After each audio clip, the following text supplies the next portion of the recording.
ओ दाइजो विरोधी अभियान जे छलै से बड़ प्रभावकारी रहे, तो ओहो में कांग्रेसी सबके बेसी समस्या रहे कि दोसर के रही समस्या कि समाज के और लोग जे आदमी दहेज ले ओइ समय में तो दहेज के बिना बियाह नहीं होय छलै, कुछ दहेज खोरो सबके रहे। अच्छा, क्या तो नया पीढ़ी जना जो जुड़ले ना तो कहे सबके बेटा सबके बिगाड़ दिलकै, सबके धिया पुता सबके बिगाड़ दिलकै।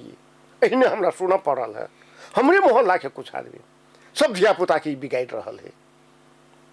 कि सब आबि के मंच पर अहाँ के घोषणा करे आ सबके हम प्रमाण पत्र देने छे, सब अखनो रखने हैं।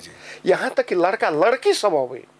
अच्छा, ओकरा कथी मंच पर से करिए जे हम अब दहेज नहीं लेब तेना घोषणा करबिए। हाँ हाँ, हमर कार्यक्रम जत्ते होए आई के कार्यक्रम में फलना फलना सब घोषणा करते हम मंच से अहाँ के माइक पर हम अपन शादी में दहेज नहीं लेब, दहेज बिना के ब्याह करब से घोषणा कर आ ओहन घोषित जे सब घोषणा करे ओकरा सबके हम प्रमाण पत्र देने छी ओइ समय। अच्छा, ओइ समय में तो जनकपुर में कहल जाय छै जे सबसे बेसी संख्या साहूजी के छै, तकर बाद जे छै से ब्राह्मण के छै, और दुई जाइते में सबसे बेसी दहेज होय चले, तो उ सब केना जीव देलक अहाँ के? उहे तो कहलिए कह मतलब केकरो हिम्मत नहीं होय मुंह पर कह के, लेकिन पछाड़ी से कह ई सबके धिया पुता के बिगाड़ रहल हो, ई सबके धिया पुता के बिगाड़ रहल हो। अब कहीं ना कहीं वहू से ओकरा सबके जे लागि गेलै